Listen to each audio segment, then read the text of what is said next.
அறிஞர் பெருமக்களே, சிந்தனையாளர்களே, நமது மனித வாழ்வின் முக்கியமான ஒரு ரகசியம்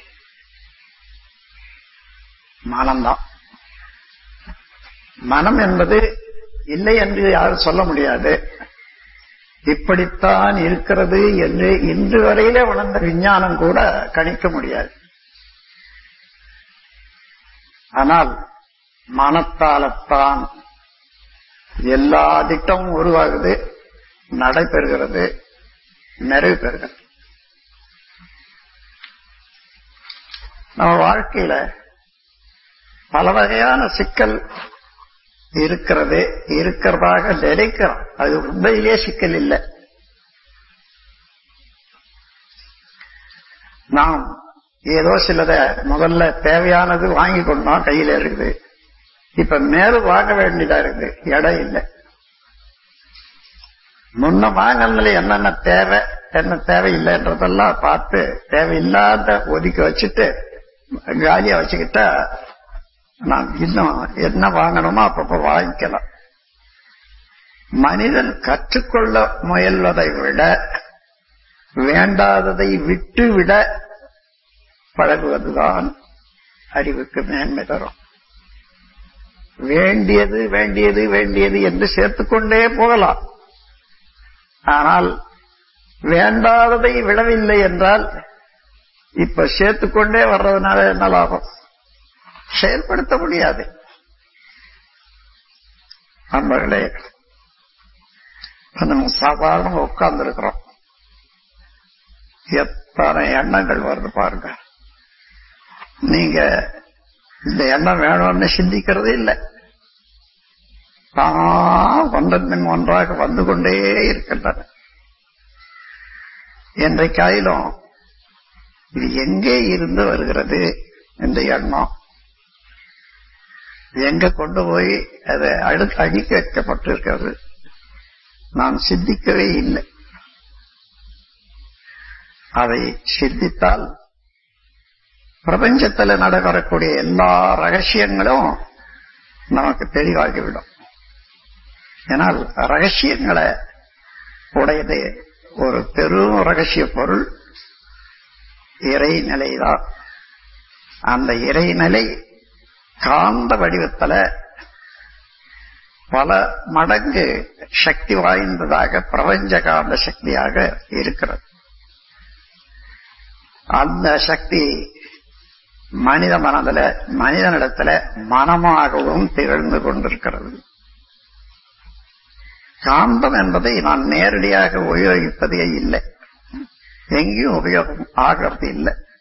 அதை தன்மாற்றமடைய செய்து அதன் பிறகுதான் உபயோகிக்கிறோம். தன்மாற்றம் என்றால் அழுத்தமாக, ஒளியாக, ஒலியாக, சுவையாக, மனமாக 6 வகையில அந்த காந்தம் என்பது தன்மாற்றம் அடைந்து அது செயல்படும் போதுதான்.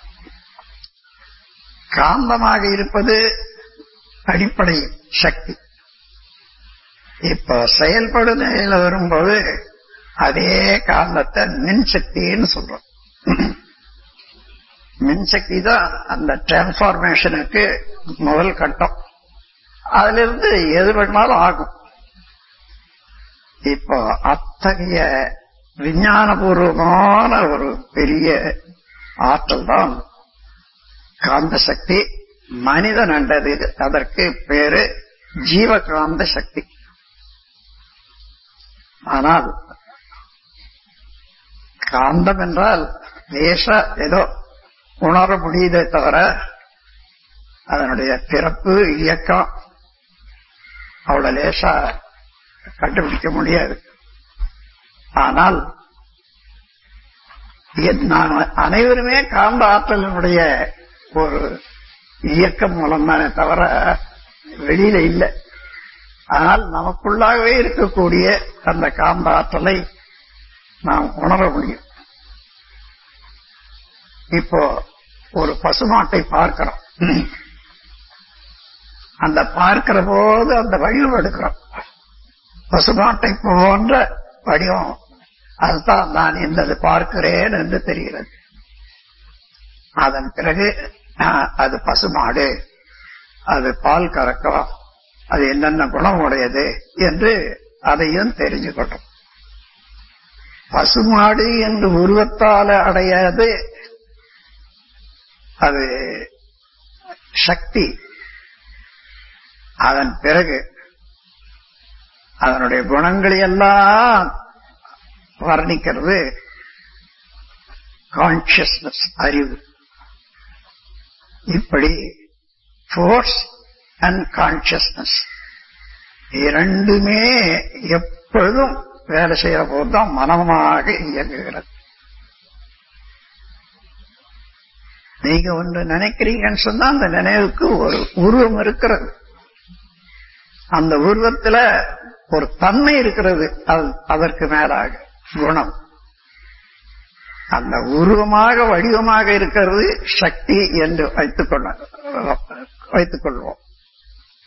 அதுல குணங்கள் எல்லாம் எப்படி நாம் கற்பித்துக் கொள்றோமோ அதையெல்லாம் கான்சியஸ்னஸ், அறிவு.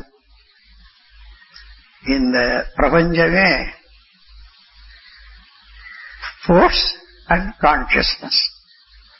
ஃபோர்ஸ் வேகம், சக்தி, கான்சியஸ்னஸ் அறிவு, ரெண்டு தான் செயல்படும்.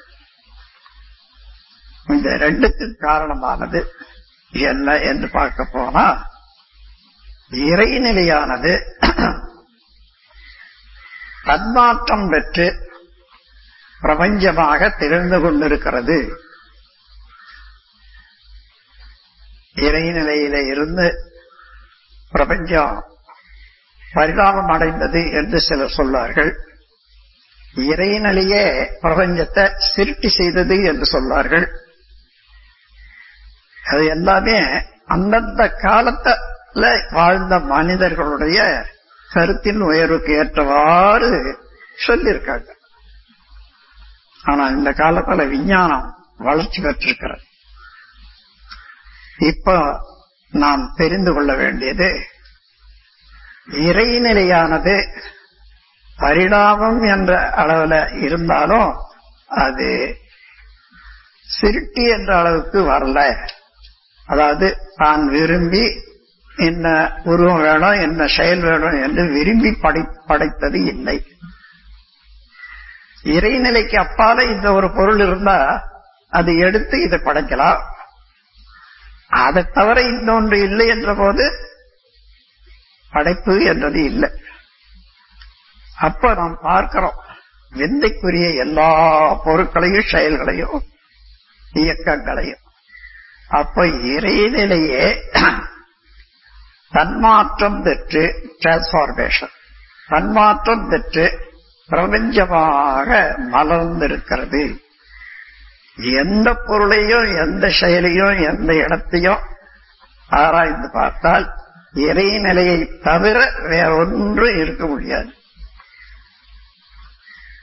அந்த செயல்கள், அதனுடைய சிறப்பு, விளைவு, இதற்கு தக்கவாறு சில பெயர்களை நாம் கொடுத்திருக்கோம்.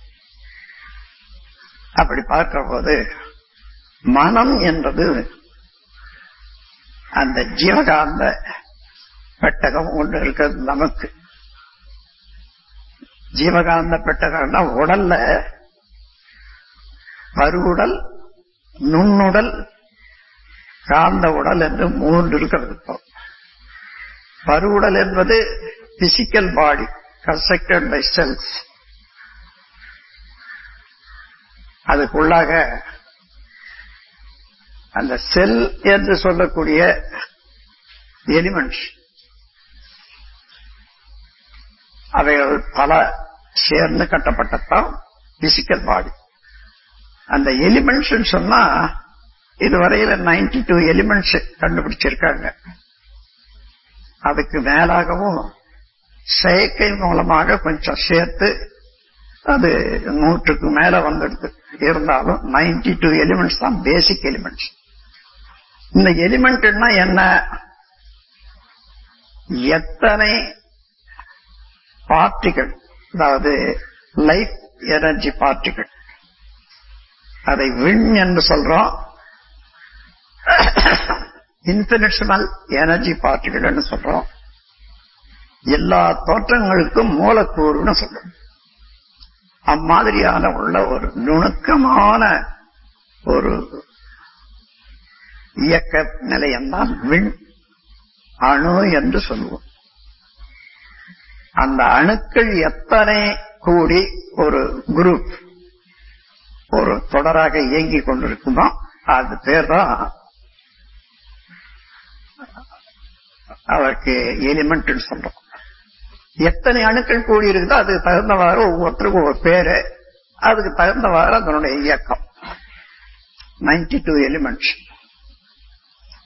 ஆனா என்ன 92 1ல இருந்து 92 வரைக்கும் எப்படி பேதப்பட்டு இப்ப இவ்வாறு பிரபஞ்ச பொருட்களாக இயங்கிக் கொண்டிருக்கிறது என்று சொன்னா, ஒவ்வொரு எலிமெண்ட் அந்த பேரளவும் பல துகள்களை கொண்டதனால ஒவ்வொரு அணுவும் எவ்வளவு இயக்கம், அதாவது சுழல் விரைவு, செல்ஃப் ஸ்பின்னிங், அந்த ஸ்பின்னிங் ஆக்ஷன் ஒவ்வொரு பொருளையும் இருக்கு, ஒவ்வொரு விண்ணுக்கும் இருக்கிறது. அதற்கு ஏற்ப அந்த சுழல் விரைவு அதுக்கு ஏற்றவாறுதான் ஒன்று கூடுற போது அதுக்கு மேல அது கூடி நிற்க முடியல. அதே போல பிரிகிற போது சூழ்ந்தெழுத்து ஆற்றலால எல்லாமே பிரிஞ்சு போகவும் முடியாது. இந்த மாதிரி ஒவ்வொரு பொருளும் இறையாற்றலால இருக்கு ஆற்றலால சேர்வதும் விளக்கு ஆற்றலால கலைவதுமாக ஒவ்வொரு எலிமெண்ட் அணுவும் இருக்கு, பேரணுக்கள். அதனால நம்ம உடல்ல பேரணுக்கள் என்ற எலிமெண்டால கட்டப்பட்டதானாலும் பாடி ஒவ்வொரு எலிமெண்ட்டும் அதுல அடங்கியுள்ள அந்த விண்துகள்களுடைய சுழல் விரைவுக்கு ஏற்ப சில நேரம் குறையும், சில நேரம் கூடும். பல காரணங்களால அதுல உள்ள அணுக்கள் மெதுவாக சுழல ஆரம்பிக்குதுன்னு வச்சுக்கோங்க. மெதுவாக சுழல ஆரம்பிச்சா இருக்க ஆற்றல் சரியா வேலை செய்து அது அப்ப எவ்வளவு சேரணுமோ அவ்வளவு சேர்ந்துக்கும். இல்ல சுழலறிவு அதிகமாக இருந்தால் விளக்கு ஆற்றலாக மாறுது. அதனால சிலது ஓடி போகும், சில அணுக்கள். அப்ப எந்த ஒரு பேரணு எடுத்தாலும், பேரணுக்களை தான் நாம் எலிமெண்ட் சொல்றோம்.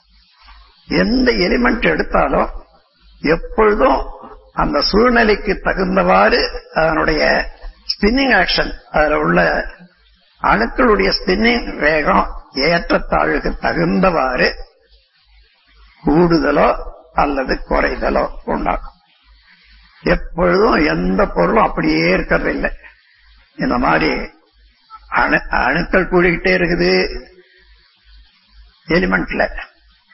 எலிமெண்ட்ஸே கூடிக்கொண்டு வெளியேறிக்கொண்டும் இருக்கிறது மற்ற பொருட்கள். இந்த மாதிரி கூடிக்கொண்டும் வெளியேறிக்கொண்டும் விரிந்து கொண்டு இருக்கிற இந்த பிரபஞ்சத்துல நம்ம உடலும் ஒரு பொருள் தான். அப்படி கூடிக்கொண்டு வெளியேறிக்கொண்டு இருக்கக்கூடிய, விலகிக் கொண்டு இருக்கக்கூடிய ஒரு ஆற்றல்ல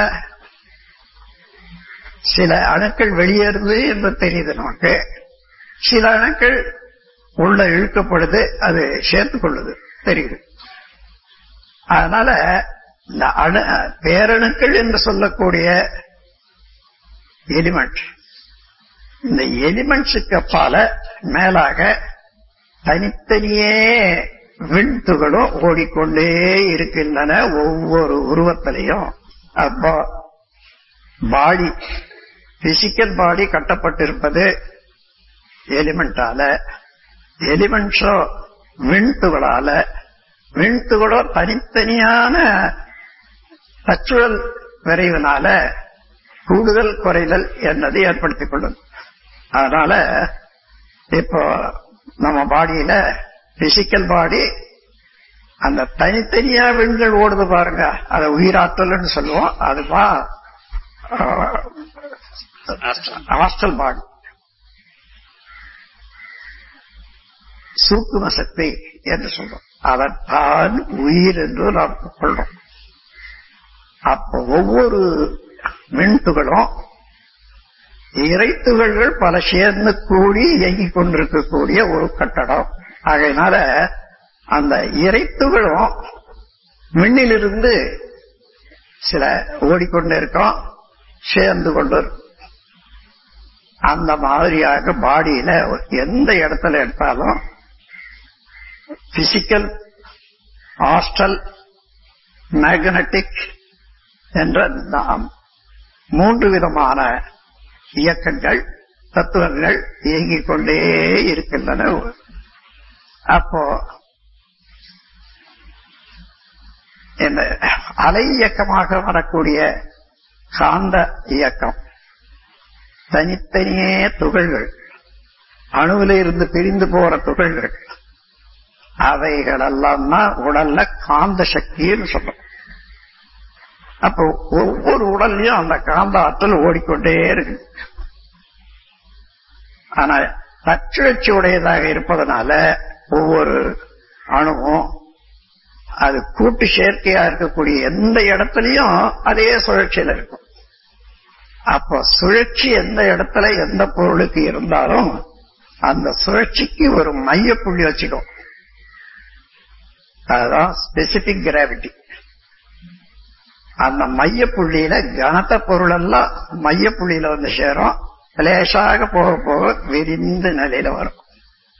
அப்படி பார்த்தா நம்ம உடலுக்குள்ளாகவும் ஜீவகாந்த சக்தியானது சுழன்று இயங்கிக் கொண்டே இருக்கிற போது ஒரு மையப்புள்ளி வச்சுது. அதுதான் கரு மையம், ஜெனட்டிக் சென்டர், உயிர் மையம் என்றெல்லாம் சொல்லுவோம். அந்த கருமையம் தான் ஆன்மா எனப்படுவது. இந்த உடலுக்குள்ளாக ஆன்மா எனப்படுவது இதுதான். பருவுடல், நுண்ணுடல், காந்த உடல். அந்த காந்த உடல்ல இருக்கக்கூடிய இன்டென்சிட்டி, அழுத்தம், காந்தமே அலை இயக்கம்னா, ஆனா அந்த அலை இயக்கத்திலேயே ஒரு அழுத்தம் வர்றதுன்னு சொன்னா அது மனதுக்கு, சாதாரண மனதுக்கு நினைக்க முடியாது. ஆனால் இன்னைக்கு விஞ்ஞான உலகம் ஆகையினால நீங்கள் சுலபமா தெரிஞ்சு கொள்ளலாம். இந்த காந்த ஆற்றலானது எந்த சக்தியையும் எந்த நிலையில இருந்தாலும் அது சுருங்கி ஒரு புள்ளிக்குள்ளவும் அடங்கும். அதே போல விரிந்தும் போகும். கம்ப்யூட்டர்ல பாக்குறோம், 1000 செய்திகள் போடுறோம், எல்லாம் அந்த சிப்பிலுக்குள்ள அடங்கி போகும், சுருங்கி போகும். அதே போல எந்த பிரீக்வன்சியில சேர்த்தமோ அதை தட்டினா அது மாத்திரம் வெளியே வருது, அது காட்சியாகும். இதே போலதான் நம்ம உடல்லையும் எண்ணங்கள் எல்லாம் உண்டாகிறது நம்முடைய ஜீவகாந்த சக்தியினுடைய அழுத்தத்தினாலே இருப்பாக இருக்குது. அது இயக்கத்தினாலே விரிந்து கொடுக்குது. அவ்வப்போது ஏற்படக்கூடிய சுழற்சி விரைவுக்கு தகுந்தவாறு அந்த நம்ம ஜீவகாந்த சக்தி சுழற்சி விரைவை ஃப்ரீக்வன்சின்னு சொல்றோம். ஃப்ரீக்வன்சின்னா என்ன? எந்த அலையும் சுழன்று கொண்டுதான் இருக்கும், நேரா போக முடியாது. ஒளியளவு, ஒலி, சுவை, மனம் எதுவா இருந்தாலும். ஏனென்றால் இந்த அலை என்பது நுண் துகள், இறைத்துகளுடைய இயக்கம் தான் அது. அந்த அலை சூழ்ந்தழுத்தும் ஆற்றலாக உள்ள இறைவெளியில இருப்பதனால அது சூழ்ந்தழுத்திக் கொண்டிருக்கும் வேகத்துல எந்த அலை போனாலும் அதை தடுக்குது. தடுக்கிற போது வளையுது, வளையுது போது சுழலுது. அந்த வேகத்துக்கு தகுந்தவாறும் அந்தந்த பொருளுக்கு தகுந்தவாறு இந்த இயக்கம், இந்த சுழற்சி விரைவு கூடும் குறையும். இதைத்தான் மென்டல் ஃப்ரீக்வன்சின்னு சொல்றோம். பொதுவாக ஃப்ரீக்வன்சி சொல்றது அதுதான். இப்போ நான் ஏதோ ஒரு மலையை பார்த்தோம், அல்லது ஊரை பார்த்தோம். அந்த காட்சியில அந்த காட்சி அளவுக்கு காட்சியாக மாறுறது நம்முடைய ஜீவகாந்த ஆற்றல். ஆனால் அது பசுமாடு, அது எவ்வளவு பால் கறக்கும், அது இவ்வளவு விலையாகும், ரொம்ப முரட்டுத்தனம் வந்தா மட்டும் இப்படி எல்லாம் அதற்கு ஒரு குணத்தை ஏற்படுத்தி கொள்ற பாருங்க. இதுதான் கான்சியஸ்னஸ். கான்சியஸ்னஸ் வேற, இயற்கை வேற அல்ல. இயற்கை என்பது பேசிக் பிரின்சிபிள், அதாவது கிராவிட்டி. அந்த கிராவிட்டி வேற, கான்சியஸ்னஸ் வேற இல்லை. அதனுடைய குணங்களே கான்சியஸ்னஸ் தான். ஆகவே நாம் எந்த பொருளை பார்த்தாலும் எந்த செயலை செய்தாலும் ஏற்கனவே இயங்கிக் கொண்டிருக்கக்கூடிய நம்ம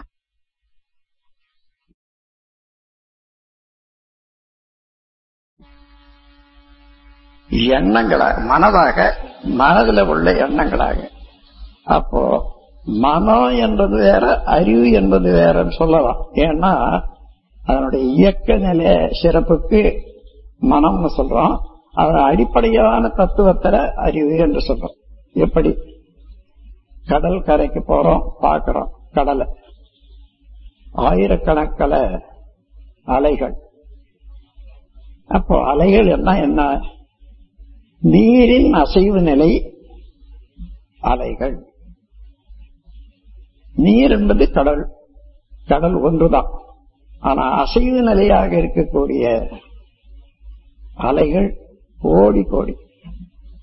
ஆனா எல்லாமே அந்த நீர்லேயே தோன்றி நீர்லேயே இயங்கி நீர்லேயே முடிகிறது. அதே போன்று நம்ம உடலுக்குள்ளாக உள்ள ஜீவகாந்தம் அலையாக மாறுற போது அந்த அலைய நிறுத்திட்டோம்னா என்ன? நீர் தான். அப்ப நீர் தான் அலைக்கு உட்பொருள். அதே போல நம்ம மனம் என்ற அலையில பிரிகுவன்சியை மாத்தி நிறுத்திட்டோம்னு வச்சுங்க, அது என்ன? அப்போ அடிப்படை இறைநிலை. இறைநிலையேதான் அசைவுல அலைவுல மனமாக இயங்கிக் கொண்டிருக்கிறது. அததான் அத காந்த சக்தின்னு சொல்றோம். இறைநிலை காந்தமாகி அந்த காந்தத்தில இருந்து தன்மாற்றம் அடையறதுதான் அழுத்தம், ஒளி, ஒலி, சுவை, மனம். 6 வகையான இயக்கங்கள் என்று பிரபஞ்சத்தில் நாம் பார்க்கிறோம். அவையெல்லாம் நமக்குள்ளாக நடந்து கொண்டே இருக்கு. அதனால நாம் இதுவரைக்கும் என்னென்ன செய்தோம், அந்த செயல்கள் எல்லாம் அலை வடிவத்தில் சுருங்கி அந்த ஜீவகான் கருமையமாகிய மையப்புள்ளியில சேர்ந்து போகிறது. எத்தனை ஆயிரம் செயல்கள் செய்தாலும் நீங்க ஒவ்வொன்றுக்கும் ஒரு புள்ளி வடிவத்தில் சுருங்கி இருக்கும். அது அதோட சேர்ந்து கொள்ற போது அது தன்மை அதிகரித்துக் கொள்ளும். கருமையத்தினுடைய தன்மை என்னன்னா, எத்தனை கோடி ஆண்டுகள் எத்தனை பிறவி தோறும் எடுத்த எல்லா செயல்லையும் என்னென்ன அனுபவங்களை கண்டு அது சுருங்கி இருக்கிறதோ அவ்வளவு சேர்ந்த ஒன்றுதான் கருமையம். கருமையத்தினுடைய தன்மை எதுவோ அதுதான் மனிதனுடைய தன்மை. அப்ப கருமையம் என்பது இறையாற்றலால அப்படியே இவ்வளவு தூரம் ஒரு பரிணாமத்துல வந்த ஒரு பெரிய ஒரு பொக்கிஷம். அந்த பொக்கிஷத்துல என்ன இருக்குதுன்னு பாருங்க. நான் எங்க இருந்து இந்த எண்ணம் வருதுன்னு பார்க்கறதுக்கு முன்னாடி நான் எங்க இருந்தேன், எங்க வந்தேன், யாராயிலும் எந்த இடம் இருந்தோன்னு சொல்ல முடியுமா? ஆனாலும் பொதுவா தாய் தந்தையர்கள், அப்ப அவர்கள் தாய் தந்தையர்கள் அப்படி போனாலும் கடைசியில போய் ஒரு இடத்துல நின்னுடும். அதுக்கு முன்ன என்ன, இன்னும் ஒரு ஜீவன் அதனுடைய வித்தில் இருந்துதான் மாற்றம் வந்தது. அந்த ஜீவனுக்கு முன்ன இன்னொரு ஜீவன் எடுத்தா ரொம்ப சிற்றுயிர் என்று சொல்லக்கூடிய மைக்ரோ எனர்ஜி அதுல இருந்து பெருசா கொஞ்சம் கொஞ்சமா பூச்சியாக வளர்ந்து அதுல மியூட்டேஷன் சொல்லுவாங்க. அதாவது ஒன்றோடு ஒன்று சேர்ந்து கலந்து கூட்டாக ஒவ்வொரு உருவம் எடுத்து இன்று மனிதன் வரையில வந்ததை பார்த்தீங்கன்னா கோடிக்கணக்கான டிரான்ஸ்பார்மேஷன் வந்திருக்கு.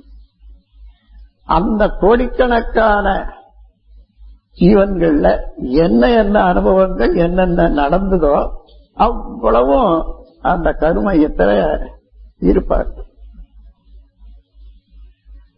இப்போ அந்த ஃப்ரீக்வன்சிக்கு தகுந்தவாறு சூழ்நிலைக்கு தகுந்தவாறு ஒரு குணம் வெளிப்படும், இயல்பு வெளிப்படும் போது அது காட்சி, அது அதே போல உணர்வு எல்லாம் வரும். மறுபடியும் அது அப்படியே மறைஞ்சு போகும். இறைநிலையோட மீண்டும் இன்னொரு எண்ணம் வரும். இம்மாதிரி பாத்தீங்கன்னா இந்த எண்ணங்கள் வந்து கொண்டே இருக்கவெல்லாம் ஏற்கனவே நாம் அனுபவித்த அனுபவங்கள், இல்லாதது வர்றதில்லை. ஆனா இந்த உடல்ல நாம் அனுபவிச்சது மாத்திரம் வரும்ன்றது இல்லை. வேற சிலர் எண்ணுகிறார்கள், செய்கிறார்கள். அதே ஃப்ரீக்வன்சியில நாம் இருக்கிறோம்னு சொன்னா அது நமக்கும் அடிப்படையான காந்த ஆற்றல் இறைநிலை ஒன்றுதானே. ஆகையினால யார் எண்ணமும் நம்மள பிரதிபலிக்கும், யாருடைய அறிவும் நமக்கு பிரதிபலிக்கும். இப்படி உள்ள ஒரு பெரிய பேராற்றல் உள்ள ஒரு கருமையத்தை அடிப்படையாக கொண்டதுதான் நம்முடைய வாழ்க்கை. அதனால அப்பொழுது நமக்கு சூழ்நிலை மாறிக்கொண்டிருக்கிறது.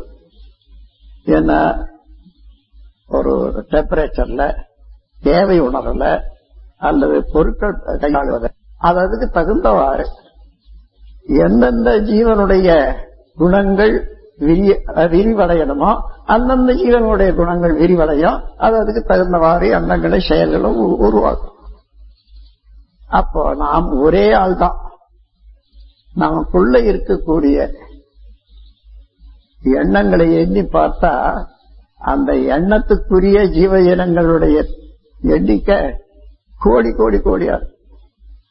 ஒவ்வொரு ஆளுக்கு உள்ளவும் பல கோடி ஜீவ இனங்களுடைய குணாதிசயம் அடங்கி இருக்கிறது. அந்தந்த சூழ்நிலைக்கு தகுந்தவாறு அந்த மன ஃப்ரீக்வன்சி ஏற்பட்டு அது வெளியாகும். மனிதனாண்ட பாம்பின் குணம் இருக்கும், புலியினுடைய குணம் இருக்கும், பூனையினுடைய குணம் இருக்கும், எலியினுடைய குணமும் இருக்கும். ஆனா அது குணங்களாகத்தான் காட்டும் மனித உருவத்துல. அப்படி வரக்கூடிய எண்ணங்களை அப்படியே விட்டுட்டோம்னு வச்சுங்க, அது போற போக்கிலேயே இருந்து அதுதான் பண்பாடு. எலியினுடைய குணமே அதிகமாக இயங்க விட்டோம்னா அதே தன்மை தான் மனிதனுக்கு உண்டாகும். புலியினுடைய குணமே அது இப்படித்தான் வரும். அதனால சில குணங்களை மாற்றி அமைக்கணும்னு சொன்னா நமக்கு வரக்கூடிய எண்ணங்களை ஆராய்ந்தால் இது எந்த மாதிரியான எண்ணங்கள், அதை செயல்படுத்தினா என்னென்ன விளையும், இது வேண்டுமா நமக்கு வேண்டாமா என்று தெரிந்து கொண்டு சில எண்ணங்களை செயல்படுத்துவதை தவிர்த்தோ சில எண்ணங்களை செயல்படுத்தி அதனால பயன் கண்டோ வாழ்க்கையை வளம்படுத்திக் கொள்ளக்கூடிய ஒரு பயிற்சி தான் மனவளக்கலையில இப்பொழுது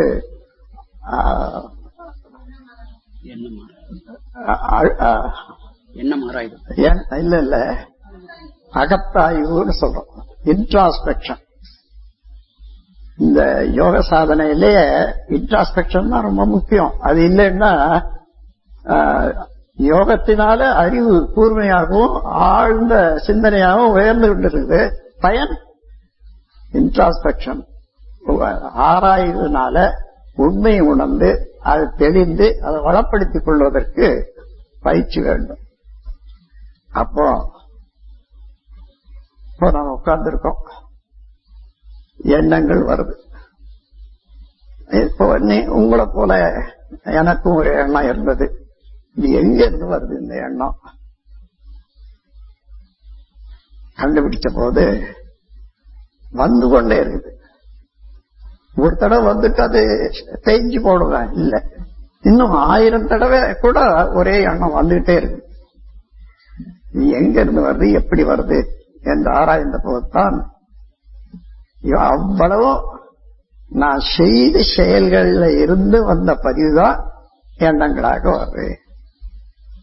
ஏதோ 1-2 மற்றவர்களாக இருந்து வருது. அப்படி எடுத்த போது மொத்தம் தேவையின் அடிப்படையில சில எண்ணங்கள் எழுந்திருக்கின்றன, பழக்கத்தின் அடிப்படையில சில எண்ணங்கள் உருவாகின்றன, சூழ்நிலையின் வேகத்தினால சில எண்ணங்கள் உருவாகின்றன, கருவமைப்பினால சில எண்ணங்கள் உருவாகின்றன, பிறர் மனம் தூண்டுதல்னால சில எண்ணங்கள் உருவாகின்றன, தெய்வீகமாகவே சில எண்ணங்கள் உருவாகின்றன என்று 6 அடிப்படையில தான் நம்முடைய எண்ணங்கள் எல்லாம் உருவாகும்.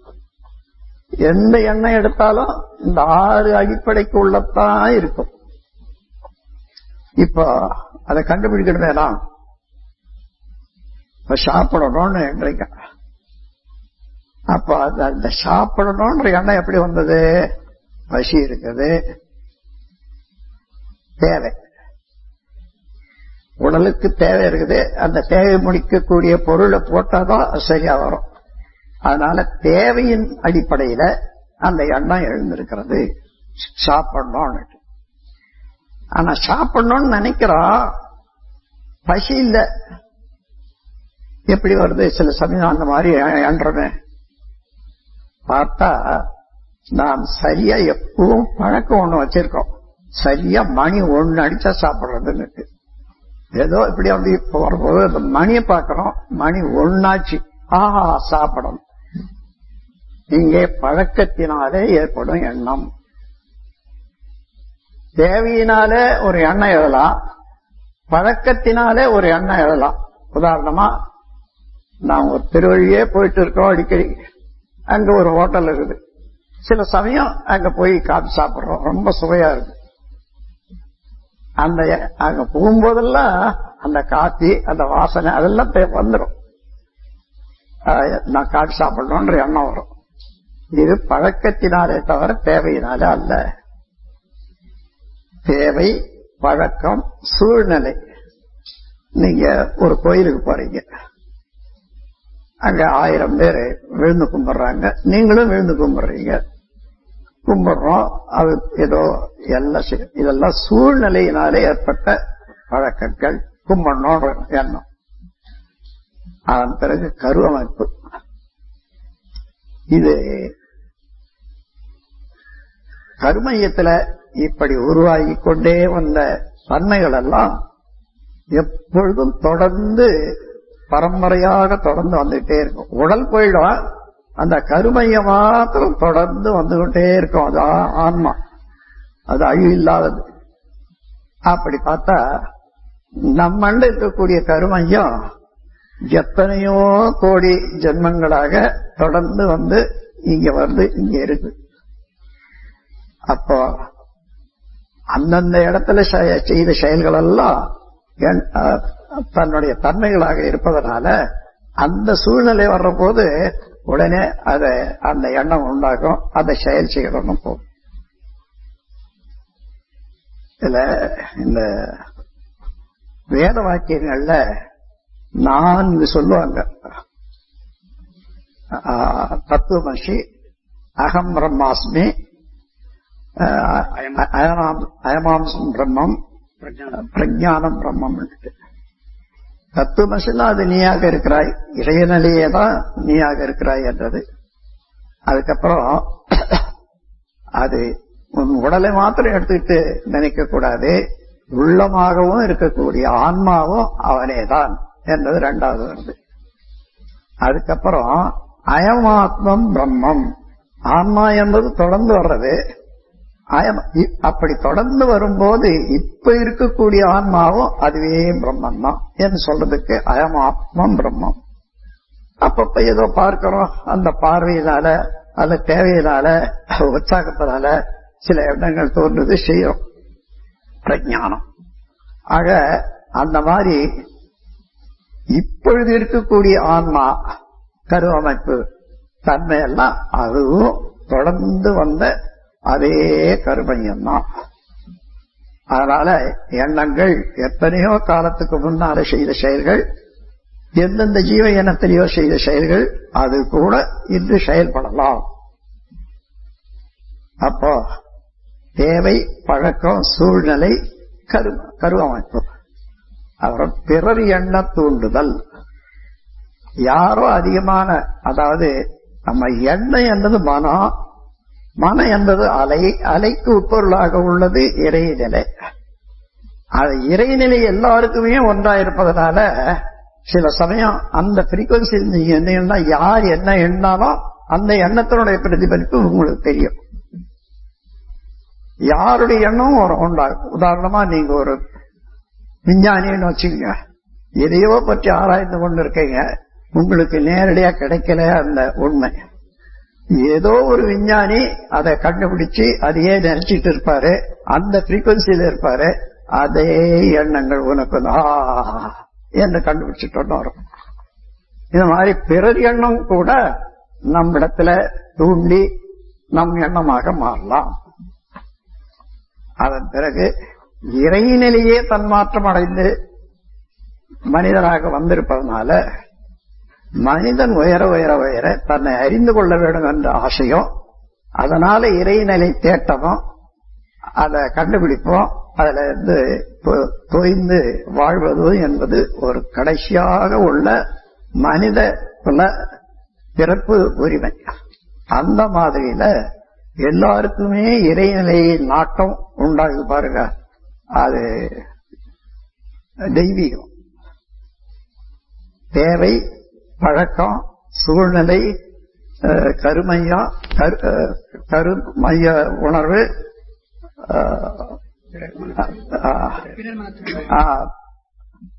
ஆக 6 வகையில நமக்கு உள்ளிருந்து எண்ணங்கள் வந்து கொண்டே இருக்கும். யாரா இருந்தாலும் சரி, இதற்கு தப்பவும் முடியாது, தவிர்க்கவும் முடியாது. இந்த 6 வகையான எண்ணங்கள் அவ்வப்போது வந்துட்டு தான் இருக்கும். ஆனா இது ஏன் இப்ப இது ஆராயணும்? ஆனா சில எண்ணங்கள் செயல்படுத்தினால் துன்பம் போகும், நன்மை உண்டாகும், லாபம் உண்டாகும், மகிழ்ச்சி உண்டாகும், மனநிறைவு உண்டாகும். சில எண்ணங்களை செயல்படுத்தினால் துன்பம் உண்டாகும், பிறருக்கு பகை உண்டாகும், அந்த மாதிரியான தீய எண்ணங்களும் உள்ளன. இந்த அடிப்படையில அனலைஸ் பண்ணி இந்த எண்ணம் எனக்கு இப்ப வருது, இதுபடி செயல்படுத்தணும்னா என்ன விளையும், அந்த விளைவு எனக்கு தேவைதானா என்று பார்க்கிறோம். தேவையில்லை, இந்த எண்ணமே நமக்கு வேண்டாம். அந்த இடத்திலேயே அதுக்கு தீர்வு கொடுத்து உறுதி எடுத்துக்கொண்டு இனி இதை செயல்படுத்த மாட்டேன் செயல்ல, இந்த எண்ணம் தீமை பயக்கக்கூடியது என்று ஒரு தடவை 2 தடவை 3 தடவை எண்ணி எண்ணி எண்ணி எண்ணி இந்த எண்ணத்துக்கே ஒரு மாற்றம் கொடுத்துடலாம். அப்படி கொடுத்துட்ட பிறகு மீண்டும் அந்த எண்ணம் வரும், ஆனா செயல்படுத்தணும்ன்ற வேகமாக போகாது. அப்படி நல்லதை எடுத்துக்கொண்டு தேவையில்லாத கழித்து விடுவதற்கு இந்த பயிற்சி, எண்ணம் ஆராய்தல் எல்லாருக்கும் அவசியம். எண்ணத்தை ஆராய்ந்தாதான் அங்கேயே வடிகட்டலாம். நம்ம வாழ்க்கையில அறிவு அடிப்படையாக கொண்ட வாழ்க்கையில மேல் நோக்கு, கீழ் நோக்கு என்று 2. மேல் நோக்கு என்பது பிறவி பயன் அடைவதற்காக எடுக்கக்கூடிய நல்ல செயல்கள் எல்லாம் மேல் நோக்கு செயல்கள். மேல் நோக்கு செயல்களுக்கெல்லாம் நீங்க உறுதி எடுத்துக் கொள்றதெல்லாம் வாழ்க்கைக்கு படிக்கட்டுதல். கீழ்நோக்கு செயல்களுக்கு இடம் கொடுத்தா வடிகட்டணும். அதை இடம் கொடுக்காத அந்த மாதிரி படிக்கட்டவும் வடிகட்டவும் வேண்டியது ஒவ்வொருவருடைய நலமாக வாழ வேண்டும் என்ற எண்ணம் உடையவர்களுடைய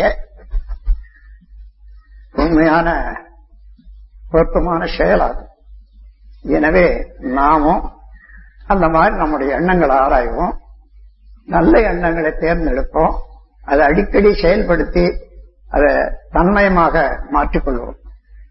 எந்த எந்த எண்ணங்களும் அதனுடைய செயல்களும் விளைவுகளும் தீமை தருமோ அவைகளெல்லாம் தவிர்ப்போம்.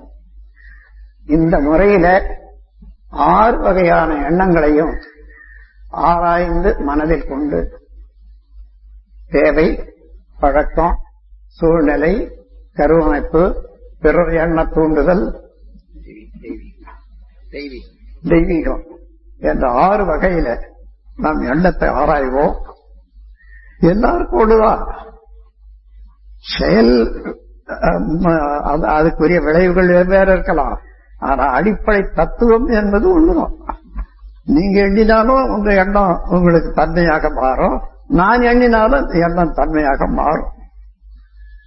அதனால இந்த எண்ணத்துக்கு அடிப்படையாக உள்ள கருமையத்தை இந்த பிரபஞ்சத்துக்கே ஒரு பொக்கிஷமாக, அதனுடைய சரித்திரத்தையே அடக்கி இருக்கக்கூடிய பொக்கிஷமாக எடுத்துக்கொள்ளலாம். அவ்வளவு பெரிய ஆற்றல் உடையது நம்முடைய கருமையம். அந்த கருமையத்திலிருந்து அவ்வப்போது சேர்த்து கொண்டோ வெளியிட்டு கொண்டோ இருக்கக்கூடிய ஒரு ஆற்றல் எண்ணம் என்பதாக வருவதனால எண்ணத்துக்கு அதிக மதிப்பு கொடுத்து அதை ஆராய்ந்து அனாலிசிஸ், அதாவது தீர்வு கண்டு செய்வது என்ற முறையில எவ்வளவு நாம் ஆழ்ந்த உருக்கத்தோடு பதிவு கொள்றோமோ, செயல்படுத்துறோமோ, அந்த அளவு வாழ்க்கையை வளப்படுத்திக் கொள்ளலாம், நிறைவாக வாழலாம் என்று கூறி என் உரையை நிறைவு செய்கிறேன். வாழ்க வளமுடன்.